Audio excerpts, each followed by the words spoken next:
Nah, bismillahirrahmanirrahim. Assalamualaikum warahmatullahi wabarakatuh.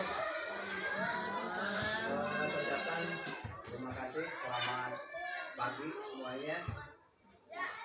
Yang terhormat Bapak Kepala Sekolah dan yang saya hormati Ibu Bapak dan Guru. Dan hari ini alhamdulillah sudah bisa hadir. Dalam kesempatan ini saya akan membuat rencana dari tindak lanjut dari kegiatan yang mana di sekolah kita ini sekarang sudah terbentuk alhamdulillah, yaitu komunitas belajar. Maka dari itu dalam kegiatan PJOK untuk mendapatkan sebuah prestasi ke depannya, terutama di bidang yang kita biasa tampilkan di kegiatan-kegiatan ASN, tentunya harus ada tindak lanjut. Dan untuk membuat tindak lanjut tersebut kita harus membuat program. Dalam pembuatan program maka ada perencanaan yang hari ini kita laksanakan, kita buat bersama-sama melalui tadi ya, kita mempunyai komunitas belajar di sekolah ini yang sudah berjalan. Tentunya dalam pelajaran PJOK ini perlu ada peningkatan dalam bidang tadi, karena untuk mendapatkan prestasi, membuat sebuah prestasi dalam sebuah event atau beberapa cabang olahraga, maka yang harus ditingkatkan itu adalah tingkat kebugaran jasmani.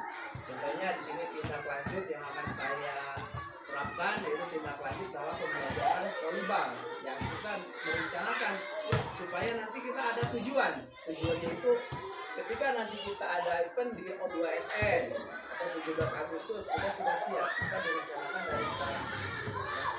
Dalam pembuatan atau merancang pembelajaran berbasis proyek, atau di sini ada kita singkat di komunitas belajar ini ada beraksi. Beraksi itu salah satu singkatan dari beraksi itu bergerak sehat dan bergizi. Bergerak sehat dan bergizi. Ini salah satunya tujuan dari kegiatan komunitas kita ya, yaitu beraksi tadi, bergerak sehat dan bergizi. Mungkin di sini ada kegiatan yang berhubungan dengan PLIMA.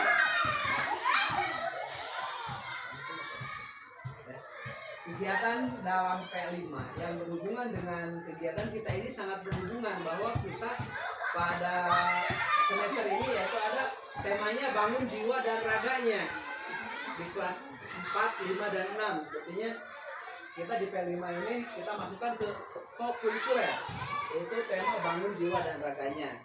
Temanya atau topiknya itu beraksi tadi. Di sini ada kemudian latar belakang. Ada latar belakang kenapa kegiatan program ini harus dilaksanakan di sekolah kita. Salah satunya tadi pemikiran menurut Ki Hajar Dewantara ya. Di sini pemikiran berarti daya upaya untuk memajukan ya, untuk memajukan perkembangan seperti ya, yaitu ada pikiran intelektual serta merupakan aktivitas kebugaran. Salah satunya itu tadi. Yang kedua latar belakangnya jasmani yang memiliki koordinasi gerak dan dilakukan dengan iringan musik atau irama. Tadi kita libatkan salah satu mata pelajaran atau kebiasaan, yaitu adalah senam. Biasanya satu Jika Thomas ini kita membiasakan senam yang nanti diprogramkan baik seminggu 2 kali atau dijadikan pembiasaan setiap hari apa, itu akan menjadi pembiasaan supaya meningkatkan tingkat kebugaran jasmani. Kegiatan ini merupakan penerapan dari pendidikan gerak dan pendidikan kebugaran. Jadi pendidikan gerak dan pendidikan kebugaran. Nah, kemudian di sini ada tujuan dari program kita. Jadi kita punya tujuan dari program kegiatan ini, ada tujuannya, yaitu tujuannya membagikan praktik baik kepada guru terkait kolaborasi ya, Kombel dalam menerapkan tugas berbasis proyek yang berpihak pada peserta didik, yaitu tadi kita berpihak kepada peserta didik karena kita di PMM sudah dipelajari adanya pembelajaran berdiferensiasi tadi. Tentunya semuanya sudah memahami. Kemudian memberikan pemahaman kepada warga sekolah akan pentingnya menjaga kebugaran jasmani agar dapat hidup aktif sepanjang hayat. Kemudian ketiga, memfasilitasi murid berkreasi yang dapat digunakan sebagai aktivitas fisik dalam kehidupannya sehari-hari. Itu tujuan dari program tadi. Kemudian ada capaian yang tentunya harus tercapai juga setelah kita menyusun program. Tentunya harus ada capaian dari kegiatan tadi. Capaian yang akan dicapai tujuannya tadi peningkatan pengetahuan keterampilan peserta didik dalam pembelajaran kebugaran jasmani, penerapan karya berbasis proyek, terjadinya kerjasama antar guru, tergabung dalam komunitas belajar. Ini yang sangat penting sebenarnya, bahwa setelah kita membuat di sekolah ini ada kelompok belajar atau komunitas belajar, maka tadi ada kolaborasi. Di sini akan disinggung juga untuk apa tujuannya, biar nanti ketika kita misalkan ada prestasi, anak berprestasi sampai ke tingkat provinsi, jadi tidak hanya yang punya nama itu hanya guru olahraga saja, tidak. Jadi semua guru terlibat di dalamnya. Nah, tadi adanya kolaborasi. Jadi ketika kita punya prestasi, semua guru akan merasakan. Jadi tidak wow di kegagalannya juga. Tidak hanya guru olahraga yang merasakan kegagalan tersebut. Berarti dengan adanya komunitas belajar kita semua akan merasakan. Dan bagaimana tujuan kita untuk meningkatkan pembelajaran ke depannya. Kemudian langkah-langkah yang akan diterapkan, yang akan dilakukan yaitu dengan memaksimalkan fasilitas pembelajaran. Jadi pembelajaran kita akan kita maksimalkan. Apa kekurangan dari lingkungan kita di sekolah ini, di SD 1 ini, apa kekurangannya? Maka insya Allah saya akan memaksimalkan. Ya, memaksimalkan, kemudian berdiskusi bersama peserta didik. Selanjutnya proses merancang modifikasi gerakan tersebut yang nanti akan dibicarakan dengan peserta didik. Seperti apa ke depannya kita buat, termasuk kalau peserta didik sudah hari ini hanya bisa pasif, ke depannya peserta didik itu akan kita membuat setiap semester membuat SEM. Apa itu SEM? Mungkin terdengar sangat asing. SEM itu semacam membuat kita turnamen Sport Education Management. Bahasa doang hebat. Lalu kita sudah setiap ini contohnya ada kelas meeting yang mana berpusat pada peserta didik. Siswa yang membuat acara, membuat kegiatan, mereka sendiri yang menilai kerjanya. Dan di dalamnya panitia tersebut ada peserta didik. Hasil yang diharapkan dari kegiatan ini adanya motivasi belajar dan rasa percaya diri peserta didik, mengingat aktivitas peserta didik dalam pembelajaran lebih aktif. Kenapa tadi dikatakan harus kegiatannya berdiferensiasi, semuanya berpusat pada peserta didik, diberikan kebebasan. Nah ini misalnya walaupun diberikan kebebasan, tapi tetap daya dukung dari guru atau pengawasan dari tidak lepas dari pengawasan guru tersebut. Hasil yang diharapkan. Dan di sini ada yang sangat pentingnya, ada struktur program dan mitra dalam komunitas belajar. Salah satunya koordinator program. Kita hari ini menentukan siapa yang jadi koordinator. Tentunya dari awal kita sudah mempunyai komunitas belajar, yaitu ada koordinator program. Koordinatornya siapa?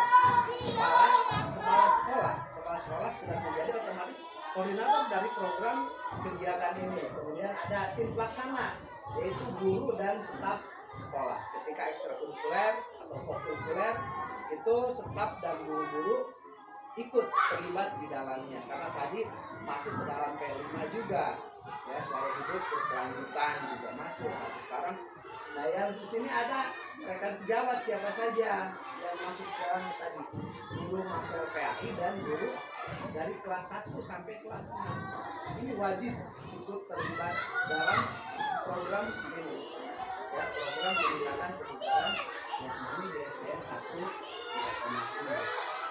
Nah, ada pernyataan tentang kapasitas yang dimiliki sekolah. Kenapa diadakan program? Karena saya juga melihat kapasitas di sekolah kita ini layak atau tidak. Ternyata SDN 1 Cikatomas ini memiliki kapasitas yang memadai. Lapangan ada yang berhubungan dengan alam, tentunya lapangan sangat luas. Kemudian untuk melaksanakan program ini fasilitas pendidikan yang memadai. Kemudian yang sangat penting adalah guru yang kompeten. Tapi semua guru sudah mengenal PMM. Tidak ada guru yang tidak masuk atau tidak punya akun PMM ini. Dan hasilnya alhamdulillah hampir semua sudah mempunyai sertifikat nyata. Jadi kita sudah layak membuat sebuah komunitas belajar dengan sertifikat aksi nyata tadi. Itu pernyataan tentang fasilitas yang dimiliki oleh SDN 1 Cikatomas. Kemudian metode observasi bisa nanti observasinya secara langsung, ada menggunakan angket atau wawancara. Nah, ini yang menjadi tantangan, kemungkinan tantangan ketika kita melaksanakan program ini. Karena kita laksanakan misalkan kita laksanakan setiap hari Jumat adakan senam, atau setiap pagi adakan senam. Bagaimana ketika terjadi cuaca buruk, ketika hujan? Ini harus tetap dilaksanakan. Mungkin tadi adanya kolaborasi dengan guru, adanya kerjasama dengan guru yang lain. Kita gunakan kelas yang bisa digunakan kelas, misalnya mengosongkan kelas. Atau di sini ada teknisi, ya Pak Nur, siap untuk membantu bagian sound system. Karena senam irama itu terlepas harus menggunakan sound system. Nah, mungkin itu yang bisa saya paparkan untuk rencana tindak lanjut. Dan insya Allah kita akan laksanakan dari mulai minggu sekarang sampai 3 bulan ke depan. Karena untuk mendapatkan hasil yang signifikan, hasil yang bagus, tidak bisa peningkatan kebugaran jasmani itu dilaksanakan dalam waktu yang singkat. Mungkin Bapak Ibu bisa dipahami, dan jika ada yang kurang dipahami, silakan nanti kita bahas bersama-sama di kelompok belajar ini. Terima kasih atas waktunya. Hari ini sudah bisa hadir dan sudah bisa merencanakan kegiatan tindak lanjut pendidikan jasmani olahraga dan kesehatan di SDN 1 Cikatomas.